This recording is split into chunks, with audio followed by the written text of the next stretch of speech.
حضرت سیدنا ابو ہریرہ رضی اللہ تعالی عنہ سے روایت ہے کہ ایک آدمی نے نبی کریم صلی اللہ علیہ وسلم سے ایک اونٹ کے قرض کی ادائیگی کا مطالبہ کر دیا اور سخت رویہ اختیار کیا۔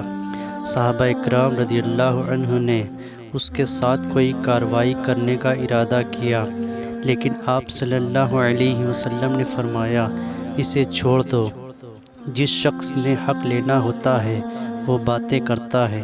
پھر آپ صلی اللہ علیہ وسلم نے فرمایا، ایک اونٹ خرید کر اس کو ادا کرو۔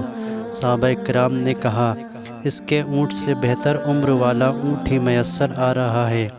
آپ صلی اللہ علیہ وسلم نے فرمایا، وہی خرید کر دے دو، بے شک بہتر وہی ہے جو قرض کی ادائیگی اچھے انداز میں کرتا ہے۔